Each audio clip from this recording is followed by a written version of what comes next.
Bapak Ibu, saudara sekalian, sebelum kita mendengarkan firman Tuhan, kita berdoa terlebih dahulu.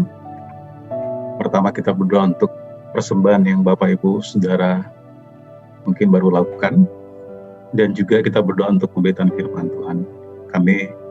Saya mengucap syukur untuk kemurahan hati Bapak Ibu saudara sekalian. Di tengah-tengah pandemi seperti ini, kita tetap harus menjaga hati yang bermurah hati, baik pada pekerjaan Tuhan juga pada orang lain. Karena saya percaya bahwa hanya dengan sikap yang bermurah hati, kita bisa melalui masa-masa pandemi ini dengan baik dan tidak kekurangan satu apapun juga. Mari kita berdoa. Tuhan yang kami sembah, dalam nama Yesus Kristus Tuhan dan Juru Selamat kami, terima kasih Tuhan untuk perlindungan, pemeliharaan, penjagaan, penyediaan yang Kau berikan kepada setiap kami yang ada di dalam ruang Zoom ini pada pagi hari ini. Kami menyadari bahwa kalau kami sampai ke titik yang sekarang ini Tuhan dalam kehidupan kami, bahwa kami bisa hidup, kami bergerak, kami tidak kekurangan hal-hal yang baik, kami dalam keadaan sehat, kami menyadari bahwa semuanya ini hanya karena kasih karunia-Mu Tuhan. Bukan karena kehebatan, gagah perkasa, bukan karena kekuatan, hikmat, kepintaran, kecakapan, skill yang kami miliki atau sumber daya yang kami miliki, bukan karena fasilitas atau resources atau network atau koneksi-koneksi yang kami miliki, tapi kami ada sebagaimana kami ada hari ini karena kemurahan-Mu belaka Tuhan. Oleh sebab itu sudah selayaknya kami memberikan yang terbaik dari kehidupan kami. Bahwa hidup ini adalah untuk menyenangkan Engkau, hidup ini adalah untuk memuliakan nama-Mu. Terima kasih untuk firman-Mu yang akan kami dengarkan, yang akan kami beritakan dan dengarkan. Dan firman ini berbicara kepada hati kami, kepada manusia roh kami, karena kami tahu bahwa kami tidak hanya makan dari nasi dan air saja, tapi kami makan dari kebenaran firman Tuhan. Manusia rohani kami membutuhkan makanan rohani, yaitu kebenaran firman Tuhan. Kami mengucap syukur Tuhan, dia firman ini membuka mata hati kami, membuat mata hati kami menjadi terang, dan kami bisa melihat kebenaran Injil yang sanggup merubah cara berpikir kami, sanggup merubah sikap hati kami, dan sanggup merubah perilaku kami, sehingga nama-Mu dipermuliakan. Terima kasih Tuhan Yesus, kami ucap syukur. Di dalam nama Tuhan Yesus, semua yang percaya dan mengasihi Tuhan mengatakan, Amin. Bapak Ibu Saudara bisa buka mic-nya ya, kalau katakan amin, amin semua. Jadi ada interaktif ya. Amin. Saya bisa bayangkan yang bicara kalau ada respon kayak Dr. Lina tadi, kayak menyapa tadi nggak ada responnya. Seperti kita bicara kepada tidak ada audiens ya. Oke Bapak Ibu saudara sekalian, pada pagi hari ini senang sekali bisa berjumpa kembali di hari Minggu ini. Tanpa terasa kita sudah hampir di penghujung bulan November, karena minggu depan adalah minggu terakhir di bulan November, dan kita akan merayakan Natal ya, dan ini sudah suasana Natal. Dan Bapak Ibu saudara sekalian, juga saya mengucapkan selamat datang dan selamat bergabung bagi Bapak Ibu saudara yang mungkin baru pertama kali hadir bergabung bersama-sama kami di ibadah online FV Nation Jogja. Saya tidak sebutkan satu persatu lagi ya, karena sudah semakin banyak dan waktunya tidak terlalu lama. Baik Bapak Ibu saudara sekalian, saya akan mulai sharing screen ya. Saya akan mulai sharing screen dari PowerPoint saya. Kita akan lihat firman Tuhan pada pagi hari ini. Tema khotbahnya masih dari The Gospel Explained, tetapi saat ini atau dari 2 minggu lalu ya. Sebenarnya ini sudah belum. Dari 2 minggu lalu kita sudah masuk ke The Gospel Proclaim ya, The Gospel Proclaim. Dan hari ini kita ganti personaling ya, kita masuk ke 5 minggu terakhir dari seluruh 22 minggu dari The Gospel Explained yang diambil dari kitab Roma. Dan pada hari ini minggu ke-18 gifts of grace, jadi karunia anugerah atau pemberian. Nah, ini secara overview, Bapak Ibu Saudara sekalian. Jadi minggu pertama sampai minggu 15 itu The Gospel Explained itu doktrin semua ya, tentang kebenaran oleh anugerah, bahwa kita diselamatkan oleh anugerah, bukan karena agama yang kita lakukan, bukan karena tata ibadah, perbuatan baik, karena kesalehan kita, karena kedermawanan kita, bukan itu semua, bukan karena pelayanan kita, bukan karena pemberian kita, tetapi kita diselamatkan oleh anugerah melalui kematian Tuhan Yesus Kristus di kayu salib. Nah, itu dari minggu pertama sampai 15. Bapak Ibu Saudara yang belum mengikuti bisa mengakses di kanal Evanation, kanal YouTube Evanation Jogja. Dan kemudian 2 minggu terakhir kemarin, minggu ke-16 dan ke-17 kita membahas masih dalam The Gospel Explained, tetapi Injil itu bukan lagi dijelaskan, tapi sudah mulai diproklamasikan atau diberitakan. Dan temanya The Mission Continues, itu berbicara tentang bagaimana pandemi seperti saat ini tidak menghentikan pemberitaan firman Tuhan meskipun melalui online. Saya sharing sedikit hari ini, ada nggak di sini namanya Pak Hari Bowo? Ada nggak dalam sini ya? Sekarang saya undang beliau untuk hadir bersama-sama kita. Sepertinya tidak ada ya. Pak Hari Wibowo, sebentar kami akan membaptis beliau. Jadi baru pertama kali Bapak Ibu Saudara sekalian saya melayani seseorang melalui Zoom ya, bertobat lahir baru. Dan ketika saya bacakan firman Tuhan dari kitab Roma pasal 10, beliau langsung menangis, tersentuh hatinya, dan kemudian menyerahkan hidupnya untuk percaya kepada Yesus Kristus Tuhan, dan sebentar hasilnya jam 3 akan dibaptis. Jadi luar biasa, maksud saya sendiri amazed, kagum dengan apa yang Tuhan bisa sanggup kerjakan meskipun melalui online seperti ini. Firman Tuhan tidak berhenti untuk diberitakan, tidak ada satupun yang bisa menghentikan pekerjaan Tuhan, firman Tuhan untuk diberitakan, meskipun di tengah-tengah keterbatasan pandemi seperti saat ini. Justru kita melihat orang-orang lebih mudah dijangkau melalui internet, ya. Dan kemudian mulai hari ini kita ada di minggu ke-18 dan sampai 5 minggu ke depan, minggu ke-22, The Gospel Expressed. Jadi ini berbicara tentang practical. Jadi kalau kita pelajari kitab Roma itu kan ada 16 pasal ya, betul ya? Roma itu ada 16 pasal, kalau saya tidak salah betul, 16 pasal. Dari pasal 1 sampai pasal 11, dia berbicara tentang doktrin. Ya. Doktrin tentang, tadi saya sudah jelaskan bahwa kita diselamatkan oleh anugerah, bukan karena pekerjaan baik kita. Melalui pengorbanan Tuhan Yesus Kristus di kayu salib kita sudah diselamatkan. Kita percaya bahwa Yesus Kristus Tuhan.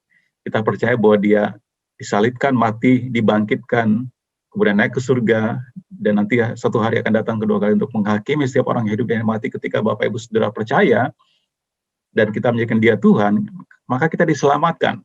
Ya, karena anugerah adalah sesuatu yang diberikan secara cuma-cuma.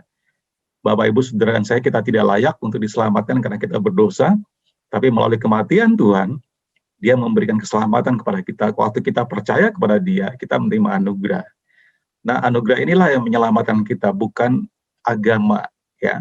Nah, itu dari pasal 1 sampai 11 itu dia doktrinal, itu sudah saya bahas semuanya, dan bagi yang belum ikut bisa mengakses di kanal YouTube Evanation Jogja. Lalu dari minggu 18 sampai minggu ke-22, ini kita akan ambil dari Roma pasal 12, 13, 14, 15, 16, atau 5 bab terakhir, 5 pasal terakhir dari kitab Roma. Ini berbicara tentang praktiknya.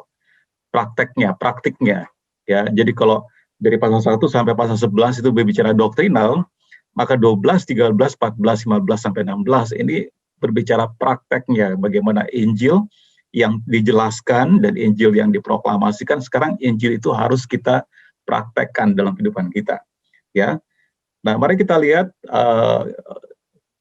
overview sebentar ini. Dikatakan bahwa sejak pertengahan tahun ini kita ingin bertumbuh dalam pemahaman kita tentang Injil dan mengembangkan kasih yang lebih besar pada firman Tuhan. Itulah sebabnya kita memulai seri khotbah 22 minggu tentang kitab Roma. Di bagian pertama dari seri ini kita fokus kepada the gospel explained, Injil yang dijelaskan, yang doktrinal tadi yang saya jelaskan, menyoroti kuasa Injil dan kebesaran belas kasihan Allah terhadap umatnya. Nah, lalu minggu ke-16 dan 17, 2 minggu lalu berturut-turut, kita berbicara tentang the mission continuous, berfokus pada kekuatan dan penggenapan atau pemenuhan atau penggenapan Injil dalam kehidupan individu dan sampai bangsa. Bahwa Tuhan tidak hanya menyelamatkan individu, tapi Tuhan menyelamatkan bangsa-bangsa. Ya. Dan selama minggu ke depan, dari hari ini sampai nanti 4 minggu ke depan lagi, kita akan melihat bagaimana kita dapat menanggapi Injil dari sudut pandang belas kasihan Tuhan. Dalam 5 bab terakhir dari suratnya kepada jemaat di Roma, Rasul Paulus menguraikan bagaimana kita dapat menghidupi Injil dengan melayani dan mengasihi orang lain, tunduk kepada otoritas dan dipersatukan sebagai gereja. Ya. Dalam gereja kita menjadi satu. Ya. Nah, ini adalah jadwal seri khotbah The Gospel Expressed, Injil yang diekspresikan, Injil yang dipraktekkan. Minggu 18 hari ini, kita bicara tentang karunia anugerah, 22 November ya hari ini, dan minggu depan, minggu ke-19, kasih dalam tindakan, lalu minggu ke-20, tanggung jawab sebagai orang Kristen, minggu ke-21, menerima orang lain, dan minggu ke-22, persatuan dalam Injil, atau berbicara tentang unity. Mari kita lihat minggu ke-18, karunia anugerah. Teks kita tadi sudah kita baca, belum kita baca ya, Roma 12, 1-8, ini teks kita, tujuannya yang kita ingin capai adalah dari minggu ke-18 ini kita ingin mencapai tujuan yang kita ingin capai atau arahnya adalah bahwa kita mempersembahkan tubuh kita dalam melayani Tuhan dengan menggunakan karunia rohani yang telah Dia berikan kepada kita. Nah, teks kita mari kita baca Roma 12 ayat 1-8. Saya mengundang Bapak Ibu Saudara selalu menyediakan Alkitab di sampingnya ketika kebaktian atau kelas-kelas online seperti ini, ya, maksudnya kelas dalam kekristenan ya, bukan kelas kuliah saudara. Jadi Roma 12 ayat 1-8, saya akan bacakan ya, Roma 12 1-8, atau boleh kita baca bersama-sama biar kedengaran suaranya. Dari Roma pasal 12 ayat 1-8. Mari kita baca ya, 1, 2, 3. Karena itu, saudara-saudara, demi kemurahan Allah, aku menasihkan kamu, kamu mempersembahkan tubuhmu sebagai persembahan yang hidup, yang kudus, yang benar, itu adalah ibadah sejati. Janganlah kamu menjadi serupa dengan dunia ini, tetapi berubahlah oleh pembaharuan budimu, sehingga kamu dapat membedakan mana kehendak Allah, apa yang baik, yang berkenan kepada Allah, dan yang sempurna. Berdasarkan kasih karunia yang dianugerahkan kepadaku, aku berkata pada setiap orang di antara kamu, janganlah kamu memikirkan hal-hal yang lebih tinggi daripada yang kamu pikirkan. Tapi hendaklah kamu berpikir begitu rupa, sehingga kamu menguasai diri menurut ukuran iman yang dianugerahkan Allah kepada kamu masing-masing. Sebab sama seperti itu tubuh kita mempunyai banyak anggota, tapi tidak semua anggota itu mempunyai tugas yang sama. Demikian juga kita, walaupun banyak adalah satu tubuh dalam Kristus. Tetapi kita masing-masing adalah anggota yang seorang terhadap yang lain. Demikianlah kita mempunyai karunia yang berlain-lain menurut kasih karunia yang dianugerahkan pada kita. Jika karunia anugerah ini adalah untuk bermanfaat, baiklah kita melakukannya sesuai dengan iman kita. Jika karunia itu melayani, baiklah kita melayani. Jika karunia untuk mengajar, baiklah kita mengajar. Jika karunia untuk menasehati, baiklah kita menasehati. Siapa yang membagi-bagikan sesuatu, hendaklah ia melakukannya dengan hati yang ikhlas. Siapa yang Siapa yang memberi pimpinan, hendaklah ia melakukannya dengan rajin. Siapa yang menunjukkan kemurahan, hendaklah ia melakukannya dengan sukacita. Jadi teks kita pada hari ini, dalam 11 pasal pertama kitab Roma, kita sudah membahas apa yang telah Tuhan lakukan melalui karya paripurna Kristus, melalui karya Tuhan Yesus Kristus yang sudah selesai di kayu salib. Bagaimana Tuhan sudah membenarkan, menyelamatkan Bapak Ibu Saudara dan saya. Keselamatan kita bukan didasarkan kepada kebaikan kita atau ibadah kita, tapi semata-mata karena anugerah Tuhan. Rasul Paulus berbicara tentang bagaimana Tuhan mengampuni kita, menjadikan kita benar melalui iman. Ya, membebaskan kita dari dosa dan hukum, dan mengadopsi kita sebagai anak-anaknya, dan akan memuliakan kita ketika Tuhan Yesus datang kembali. Roma 12 sekarang transisi ke respon yang tepat untuk semua kebaikan dan belas kasihan yang telah Tuhan tunjukkan kepada kita. Jadi setelah kita belajar pasal 1 sampai 11 dari kitab Roma, atau tadi yang saya sebut dengan doktrinal, nah sekarang bagaimana Bapak Ibu Saudara dan saya kita menanggapi doktrin, karena doktrin itu dipelajari untuk dilakukan, bukan hanya untuk pengetahuan, ya. Nah, doktrin ini yang mengarahkan, menuntun hidup kita. Ya, banyak orang belajar teologi hanya belajar untuk pengetahuan, tapi kita belajar untuk kita lakukan. Nah, dari bab 12 sampai 16 disebut dengan the gospel expressed, karena Injil ini diekspresikan melalui perbuatan, melalui tindakan kita. Ya, nah, mari kita lihat. Poin pertama, kita mempersembahkan diri kita sebagai korban untuk melayani Tuhan. Ya.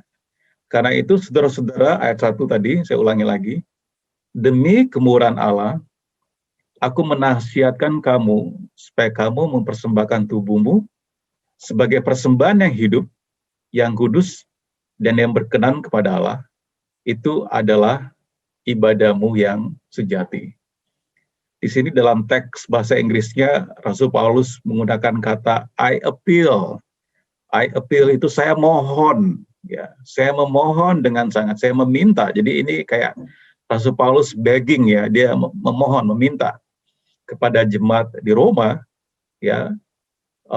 Saudara-saudara, by the mercies of God, demi kemurahan Allah, dikatakan demi kemurahan Allah, ya,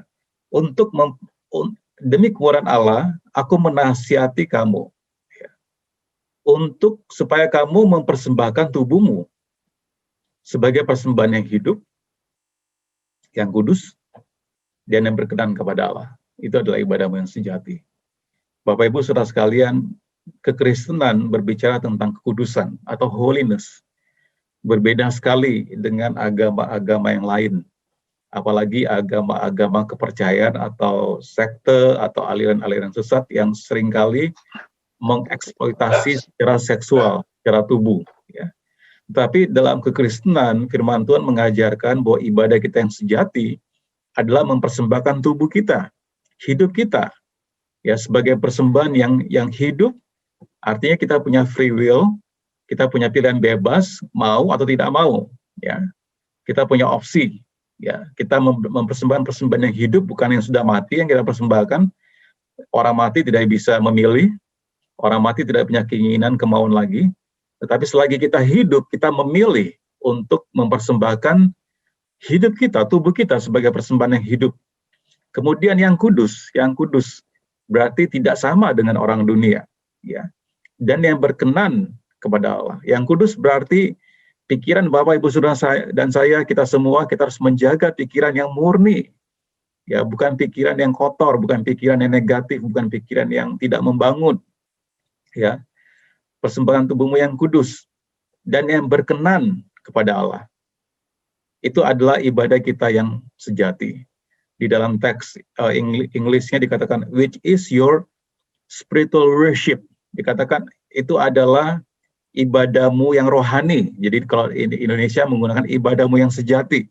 Tapi dalam teks Inggrisnya dikatakan itulah penyembahanmu yang rohani atau ibadahmu yang rohani, ya, spiritual, ya. Nah, kata spiritual, kata sejati atau spiritual, kata spiritual atau sejati tadi dalam bahasa Indonesianya, itu mengandung arti benar dan asli. Jadi sebagai ibadah yang benar, sebagai ibadah yang asli, Indonesia menggunakan ibadah yang sejati. Ya, itu juga berarti rasional, masuk akal, dan logis. Berarti ibadah yang rasional, ibadah yang masuk akal, dan ibadah yang logis dalam bahasa aslinya. Jadi persembahan tubuhmu sebagai persembahan yang hidup, kudus, berkenan kepada Allah, itu adalah ibadahmu yang rasional, masuk akal. Ya. Maksudnya apa, Bapak Ibu Saudara sekalian? Kita tidak bisa memisahkan antara kehidupan rohani dan tidak rohani. Kita tidak bisa memisahkan bahwa seolah-olah hari Minggu seperti ini kita ibadah, kita menyembah Tuhan, kita dengar firman Tuhan, itu berbeda. Ya, hari Minggu kita hidup benar di hadapan Tuhan, kita ibadah, lalu Senin sampai Sabtu kita hidup seperti orang dunia. Tidak bisa. Ya, kehidupan kita tidak terkotak-kotak. Ya, salah satu ciri masyarakat postmodern adalah mereka melihat bahwa hidup itu terkotak-kotak. Jadi kalau hari Minggu jadi orang yang rohani, hari Senin sampai Sabtu tidak rohani. Nanti datang ke gereja hari Minggu disucikan lagi. Ya, ambil perjamuan kudus lagi, didoakan lagi oleh hamba Tuhan, oleh pendeta, oleh romo. Didoakan lagi supaya disucikan. Lalu Senin sampai Sabtu. Jadi kehidupan yang berbeda. Nah, tidak demikian, ya. Di sini dikatakan ibadah yang sejati atau ibadah yang rasional itu adalah mempersembahkan tubuh kita, ibadah yang masuk akal. Jadi dengan kata lain, waktu kita beribadah secara rohani, sebenarnya hidup kita Senin sampai Sabtu itu juga ibadah kita. Ya, karena dalam bahasa aslinya di sini kan ibadah yang rasional, ibadah yang masuk akal, dan ibadah yang logis. Ya, Rasul Paulus mengatakan bahwa tanggapan yang benar, yang masuk akal dan tepat, ya, appropriate, tepat atau yang selayaknya terhadap belas kasihan Tuhan bagi kita adalah dengan mempersembahkan tubuh kita, yang berarti seluruh kebenaran kita dan seluruh hidup kita kepadanya. Kita tidak hidup terkotak-kotak, ya. Ibadah atau pelayanan yang sejati kepada Tuhan tidak terbatas pada waktu pribadi kita bersamanya, seperti waktu kita bernyanyi, waktu kita berdoa, waktu kita membaca firman-Nya, tetapi kita menyembah Tuhan dengan seluruh keberadaan kita dalam kehidupan kita sehari-hari. Ya, sewaktu Bapak Ibu Saudara bekerja, itu adalah ibadah. Sewaktu Bapak Ibu Saudara berusaha, itu adalah ibadah. Menjalankan usaha dengan baik, dengan benar, tidak menipu, tidak curang, ya. Waktu Bapak Ibu Saudara yang masih sekolah, kuliah, ya, ketika ujian tidak nyontek, ketika menulis tidak plagiat atau meniru tulisan orang lain dan mengklaim tulisannya dia, ya. Sesuatu yang tidak terpisah antara kehidupan kita dengan ibadah kita, ya. Karena itulah ibadah yang sejati, yang rasional, yang logis, yang masuk akal, yang sejati. Ya, jadi tidak ada dikotomi, tidak ada pembagian bahwa hari Minggu adalah rohani, hari Senin sampai Sabtu tidak rohani. Ya, tidak. Ya, kita menyembah Tuhan sebagai ibadah kita yang sejati adalah seluruh keberadaan hidup kita dalam kehidupan kita sehari-hari. Amin. Waktu Bapak Ibu Saudara misalnya sebagai anak menghormati orang tua, melayani orang tua, itulah ibadah. Ketika seorang suami membantu menyiapkan sarapan istrinya, itu juga ibadah. Ya. Ketika Bapak Ibu Saudara membersihkan rumah, itu juga ibadah. Ya. Jadi tidak ada dikotomi pemisahan. Seluruh hidup kita, seluruh keberadaan kita, seluruh aktivitas kita, profesi kita, pekerjaan kita, semuanya itu adalah ibadah kita yang sejati di hadapan Tuhan. Ya. Nah, sekarang pertanyaannya bagaimana cara saudara menyembah Tuhan dalam pekerjaan, dalam studi, dalam keluarga, dan dalam hubungan Anda. Ya. Dalam keluarga, ketika seorang suami mengasihi istri, itu adalah ibadahnya. Ketika seorang istri menghormati, tunduk pada suami, itu adalah ibadahnya. Ketika orang tua melindungi anak-anaknya, itu ada ibadahnya. Ketika anak-anak menghormati orang tuanya, itu adalah ibadahnya. Dalam keseharian kita, dimanapun, kapanpun kita berada, itu adalah ibadah kita. Bahkan ketika saudara-saudari di sini yang kos sendirian di kamar kos, itu juga ibadah saudara. Ya. Bukan berarti tidak ada yang lihat lalu saudara bisa hidup seenak-enaknya saja dan semaunya-maunya saja. Tidak. Apa yang saudara lihat, apa yang saudara tonton, apa yang saudara baca, ya, apa yang saudara pikirkan, apa yang saudara lakukan ketika saudara sendiri itu juga adalah ibadah. Ya. Saya berusaha membawa pemahaman bahwa tidak ada pemisahan yang rohani dan tidak rohani. Kalau kita punya cara berpikir seperti itu, rohani dan tidak rohani, kita akan menjadi orang Kristen yang agamawi, seperti orang-orang Farisi. Secara lahiriah kelihatannya saleh, beribadah, tetapi dalam kehidupannya yang tidak kelihatan publik, mereka melakukan dosa. Ya, kita tidak mau jadi seperti orang itu. Kita tidak mau jadi seperti orang Farisi. Ya, yang di luar dan di dalam kita sama, Bapak Ibu Saudara sekalian. Ya, namanya integritas itu yang di dalam dan di luar itu sama. Jadi bukan di luar pakai topeng ibadah, kelihatannya baik, kelihatannya beribadah, tapi di dalam dan di pikiran, dalam hati dan pikiran kita menyembah yang lain. Jadi pertanyaannya, bagaimana cara Bapak Ibu Saudara dan saya kita menyembah Tuhan dalam pekerjaan kita? Apakah dalam pekerjaan kita menyembah Tuhan dengan pekerjaan kita? Apakah dengan studi kita menyembah Tuhan dengan studi kita? Atau kita menghalalkan segala cara untuk dapat nilai yang baik? Dalam keluarga kita, apakah kita menyembah Tuhan dengan kehidupan berkeluarga kita? Dan dalam hubungan-hubungan yang kita bangun, bahwa kalau di sini saudara-saudari ada yang pacaran atau membangun hubungan, apakah hubungan saudara itu memuliakan Tuhan? Apakah hubungan yang saudara bangun itu mencerminkan ibadah saudara di hadapan Tuhan? Ya. Nah, poin yang kedua, kita diubahkan dengan memperbarui pikiran kita, ya. Be transformed by the renewing our mind. Dalam ayat 2, Roma pasal 12 ayat 2 dikatakan, janganlah kamu menjadi serupa dengan dunia ini, tetapi berubahlah oleh pembaharuan budimu, sehingga kamu dapat membedakan manakah kehendak Allah, apa yang baik, yang berkenan kepada Allah, dan yang sempurna. Firman Tuhan di sini, lanjutan Roma pasal 12 ayat 2, tadi ayat 1 kita sudah baca, ayat 2-nya, janganlah Bapak, Ibu, Saudara, dan saya menjadi sama dengan dunia. Dalam bahasa Inggrisnya, do not be conformed. Conform itu sama, serupa ya dengan dunia ini. Tetapi berubahlah oleh pembaharuan budimu. But be transformed by the renewal of your mind. Berubahlah oleh pembaharuan budimu. That by testing you may discern what is the will of God, what is good and acceptable and perfect. Jadi di sini katakan, jika kamu dapat membedakan manakah kehendak Allah yang baik, yang berkenan, dan yang sempurna. Semua yang baik, semua yang berkenan, dan semua yang sempurna itu datang dari Allah, dari Tuhan. Ya. Jadi kita harus mengalami pembaharuan akal budi kita. Bagaimana cara kita membaharui akal budi kita? Dengan membaca firman Tuhan. Ya. Ayat 3 dilanjutkan, dikatakan, berdasarkan kasih karunia yang dianugerahkan kepadaku, aku berkata kepada setiap orang di antara kamu, janganlah kamu memikirkan hal-hal yang lebih tinggi daripada yang patut kamu pikirkan. Tapi hendaklah kamu berpikir begitu rupa, sehingga kamu menguasai diri menurut ukuran iman yang dikaruniakan Allah kepada kamu masing-masing. Ayat 3 di sini dikatakan, berdasarkan kasih karunia yang dianugerahkan kepadaku, Rasul Paulus berkata, jangan Bapak, Ibu, Saudara memikirkan hal yang lebih tinggi daripada yang patut kita pikirkan. Nanti saya akan jelaskan apa maksudnya. Tapi hendaklah kita berpikir begitu rupa, sehingga kita menguasai diri menurut ukuran iman yang dikaruniakan Allah kepada kita masing-masing.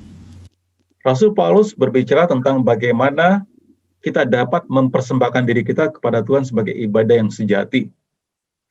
Kita perlu memperbaharui pikiran kita. Kalau kita ingin mempersembahkan hidup kita sebagai ibadah yang sejati, maka kita memerlukan pembaharuan pikiran, merubah cara berpikir kita yang bisa menyebabkan perubahan hidup kita. Dalam bahasa aslinya dikatakan be transform, itu menggunakan bahasa Yunani metamorpho, ya, metamorpho atau metamorpho itu berarti berubah. Meta itu meta itu berubah, morfo itu bentuk, metamorpho berubah bentuk. Ya, kata ini digunakan sama seperti metamorfosis yang terjadi dari ulat menjadi kupu-kupu. Ya, ulat ini kalau kita lihat mengerikan ya, menjijikan, mengerikan, makanannya daun, ya, dia merayap, dia nggak bisa terbang. Tapi ada saat di mana dia dalam inkubasi, dia dalam kepompong, dan dia merubah bentuknya menjadi kupu-kupu. Kupu-kupu indah, dia bisa terbang. Makanannya bukan daun, makanannya saripati, madu, ya. Itu yang menjadi makanannya. Ada keindahan, ada perubahan hidup. Ya. Kalau kita tidak mengalami perubahan hidup, kita terus akan menjadi seperti ulat, ya. Atau kalau terus dalam kepompong tidak pernah keluar, ya, hidup yang tidak pernah berubah, hanya dalam kepompong. Ya. Tapi suatu saat kepompong ini harus keluar. Dia berubah bentuk menjadi kupu-kupu, ya. Ada keindahan, ada dikoleksi bahkan. Ya. Jadi Bapak Ibu, firman Tuhan berkata tadi bahwa hendaklah kita mengalami pembaharuan. Pembaharuan ini metamorfo, mengalami perubahan bentuk. Pikiran kita harus diubahkan. Pikiran yang diubahkan menyebabkan hidup yang berubah. Pikiran yang diubahkan menyebabkan kehidupan yang diubahkan juga. Jadi kita tidak akan bisa mempersembahkan tubuh kita, hidup kita sebagai ibadah yang sejati kalau tidak mengalami perubahan pikiran terlebih dahulu. Ya. Rasul Paulus mengatakan bahwa kita jangan terlalu memikirkan diri kita sendiri, tetapi melihat diri kita sendiri dengan penilaian yang bijaksana dan menyadari bahwa Tuhan telah memberikan kepada masing-masing orang ukuran iman. Ya. Jangan kita terlalu memikirkan diri kita sendiri. Jangan kita terlalu tinggi memikirkan diri kita sendiri, atau melihat diri kita sendiri dengan penilaian bijaksana dan menyadari bahwa Tuhan telah memberikan kepada masing-masing orang ukuran iman yang berbeda-beda. Alasannya tadi yang dikatakan pikiran yang terlalu tinggi adalah pikiran yang membandingkan dengan orang lain. Ya. Di sini ada gambar ilustrasi, why I am not orange and juicy. Si apelnya berkata, kenapa warna saya bukan orange dan tidak juicy, itu apa ya, seger gitu ya. Ya kayak orange kalau kita minum kan seger kan. Orange-nya membandingkan dirinya, why I am not red and crunchy. Kenapa saya tidak warna merah dan tidak renyah ketika dimakan seperti apel.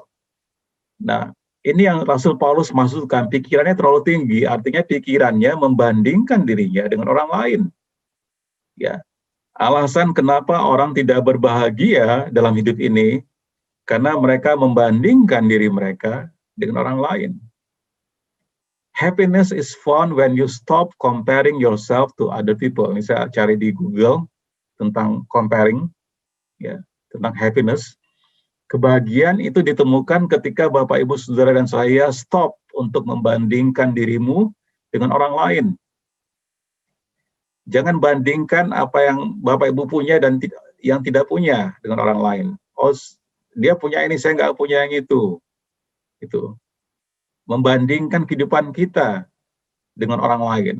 Waktu kita mulai membandingkan diri kita dengan orang lain, dan kita tidak bersyukur atas apa yang kita punya, dan melihat orang lain punya, ada perkataan yang mengatakan rumput tetangga itu selalu hijau kelihatannya selalu hijau. Ya. Kenapa kita tidak bisa berbahagia dalam hidup ini? Karena kita berpikir terlalu tinggi. Rasul Paulus mengatakan jangan terlalu berpikir tentang dirimu sendiri terlalu tinggi. Ya, jadi apa yang kita punya, apa yang Tuhan percayakan, apa yang Tuhan berikan anugerah kasih karunia-Nya, itulah yang kita pakai. Itulah yang kita pakai untuk melayani Dia. Ya. Pikiran kita akan diperbarui dengan perspektif bahwa kita tidak sempurna dalam diri kita sendiri. Kita semua diberkati secara berbeda. Dan saudara seiman adalah bagian dari tubuh Kristus yang sama. Maksudnya begini loh. Kita akan diperbaharui cara kita berpikir kalau kita menyadari bahwa kita ini tidak sempurna, tidak komplit. Kita butuh orang lain. Ya. Dan Tuhan memberikan masing-masing orang itu berbeda ukuran imannya. Talentanya berbeda, imannya berbeda. Ya. Kebisaannya berbeda, kemampuannya berbeda, talentnya berbeda. Semuanya masing-masing diberikan. Kita perlu orang lain. Ya. Dan saudara seiman itu adalah bagian dari tubuh Kristus yang lain, yang melengkapi kita. Itu sebabnya Bapak Ibu saudara sekalian, kenapa kita perlu masuk dalam komunitas, kenapa kita perlu dimuridkan, kenapa kita perlu dalam kelompok kecil, supaya kita saling membangun satu sama lain, saling melengkapi satu sama lain. Kita tidak bisa menjadi segalanya dari diri kita sendiri. Kita tidak bisa menjadi semuanya untuk diri kita sendiri. Kita perlu orang lain. Ya. Karena Tuhan memberikan setiap orang masing-masing ukuran iman, talenta, kasih karunia, karunia rohani yang berbeda-beda masing-masing orang. Kita membutuhkan satu sama lain. Ya. Next slide. Dengan cara seperti apa Tuhan memperbarui pikiran kita? Pertanyaannya. Bagaimana saudara memperbarui pikiran saudara? Bagaimana pembaruan kita, pikiran kita masing-masing bermanfaat bagi seluruh tubuh Kristus? Kalau kita memperbarui pikiran kita, hidup kita diubahkan, dan kita memberikan talenta kita masing-masing, apa yang kita punyai, apa kasih karunia yang kita miliki, karunia rohani yang kita miliki. Ya, tadi kan firman Tuhan berkata, jika ada yang melayani, baiklah dia melayani. Jika ada yang mengajar, baiklah dia mengajar. Ya kan?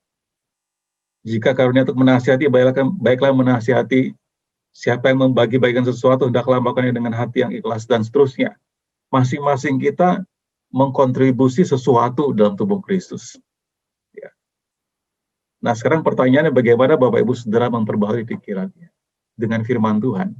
Waktu kita membaca firman Tuhan, waktu kita berdoa, waktu kita ada di dalam kelompok kecil, ya, ketika orang lain berbicara kita, menegur kita, memperbaiki kita, mendorong kita, memberikan semangat, dan disitulah kita diperbaharui. Ya.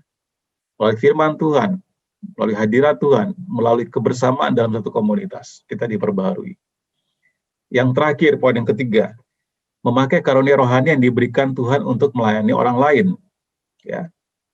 Demikianlah kita mempunyai karunia yang berlain-lain menurut kasih karunia yang dianugerahkan kepada kita. Ini yang disebut dengan judul khotbah ini, ya, karunia anugerah. Ya. According to the grace given to us. Di anugerah yang berbeda-beda. Jika karunia itu adalah untuk bernubuat, baiklah kita melakukan sesuai dengan iman kita, dan seterusnya. Yang saya sudah bacakan. Jadi kita, dengan apa yang Tuhan berikan, kita mengkontribusi sesuatu kepada tubuh Kristus. Nah, begitu perspektif kita berubah, cara hidup kita berubah, cara berpikir kita berubah, hidup kita berubah, kita bisa mengerti bagaimana mempersembahkan tubuh kita kepada Tuhan.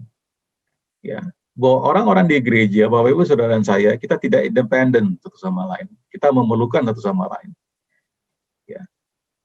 Tetapi semuanya adalah bagian dari satu tubuh masing-masing melayani dengan fungsi yang berbeda. Bapak Ibu Saudara tidak sendirian. Kita butuh satu sama lain. Kita tidak bisa berkata, saya tidak butuh kamu. Kita butuh orang lain. Apalagi orang-orang seiman. Karena mereka lah yang mengatakan kebenaran. Kalau teman-temanmu mungkin hanya berkata yang baik-baik saja, tapi seorang saudara menegur dalam kasih, ya kan? Seorang saudara, seorang teman yang sejati adalah membuat kita lebih dekat kepada Tuhan, bukan membuat kita jauh dari Tuhan. Kalau Bapak Ibu Saudara-saudari punya teman yang membuat saudara-saudari jauh dari Tuhan, itu bukan teman yang baik. Karena teman yang sejati, sahabat yang baik adalah sahabat yang membawa kita lebih dekat kepada Tuhan, mengenal Tuhan, itu sahabat yang sejati. Ya. Jadi waktu kita tidak bisa sendirian, kita butuh orang lain. Terutama saudara-saudara seiman yang menegur kita, yang mendoakan kita, yang memberikan kita dorongan, pertolongan, encouragement, dorongan semangat satu sama lain. Kita tidak bisa hidup sendirian, Bapak Ibu. Kita butuh satu sama lain. Ya, dan semua saudara kita seiman adalah satu tubuh yang masing-masing melayani dengan fungsi yang berbeda. Kita mempersembahkan tubuh kita kepada Tuhan dengan menggunakan karunia yang diberikan Tuhan untuk saling melayani. Kita tidak harus sangat berbakat atau memiliki karunia yang hebat dan sempurna baru kita melayani.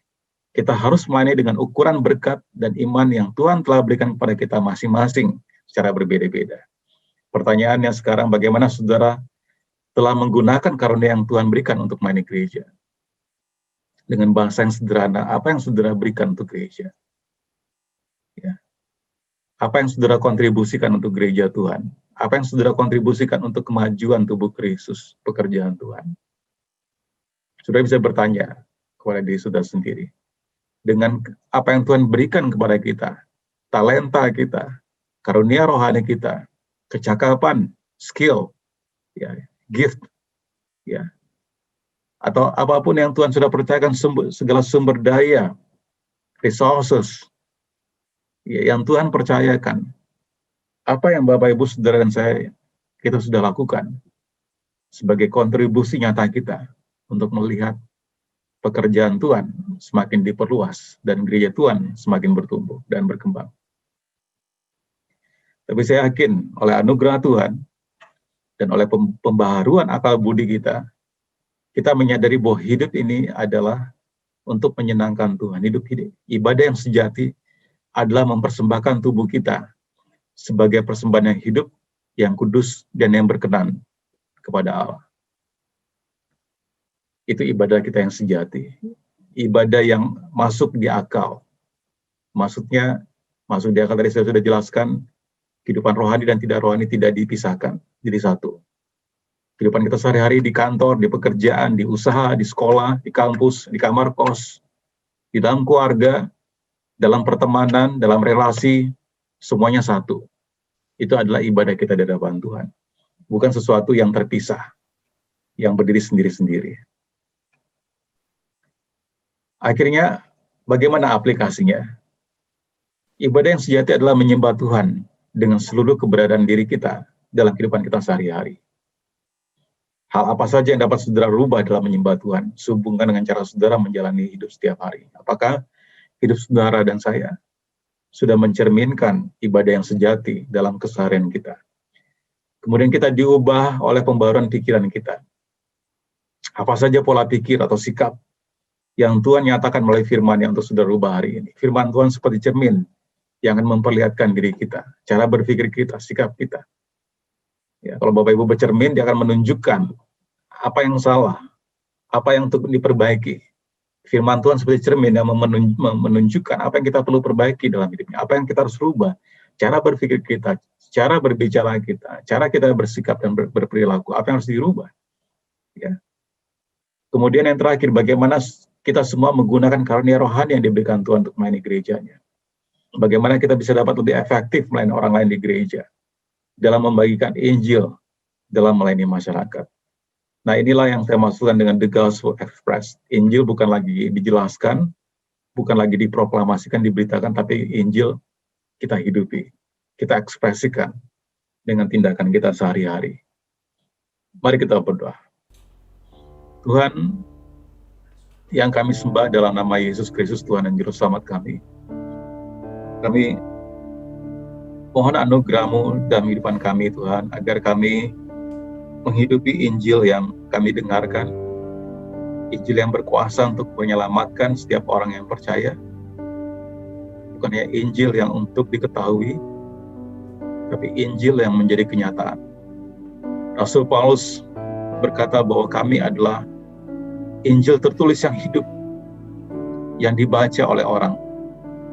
Tuhan, hamba berdoa agar setiap kami jemaat-Mu menyadari bahwa kehidupan kami, keseharian kami, baik dalam pekerjaan kami, dalam studi kami, dalam profesi kami, usaha kami, dalam keseharian kami, baik di kampus, di sekolah, di kamar kos, dalam keluarga, dimanapun, kapanpun kami berada, dan dengan siapapun kami berada, semua itu adalah ibadah kami yang sejati.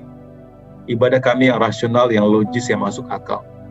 Kami tidak memisahkan yang rohani dan tidak rohani, tapi semuanya ada di dalam Engkau, Tuhan.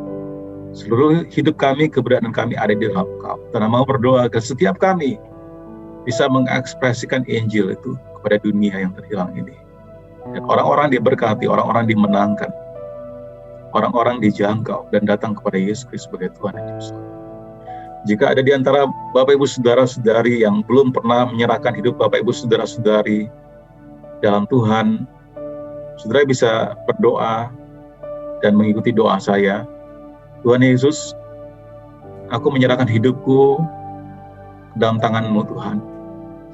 Aku bertobat dari setiap dosaku, dari setiap kejahatanku, dan minta ampun dan memohon pengampunan dari Engkau, Tuhan Yesus. Darah-Mu menyucikan, menguduskan aku. Dan aku membuka hatiku agar Roh Kudus masuk memerintah sebagai Tuhan dan Juru Selamat pribadiku. Tolong aku, Tuhan, agar aku bisa berdiri di atas kebenaran firman-Mu dan menghidupi firman-Mu. Bahwa hidup ini adalah untuk memuliakan nama-Mu. Terima kasih Tuhan Yesus, kami ucap syukur. Di dalam nama-Mu kami berdoa. Semua yang percaya dan mengasihi Tuhan mengatakan, Amin. Amin. Amin.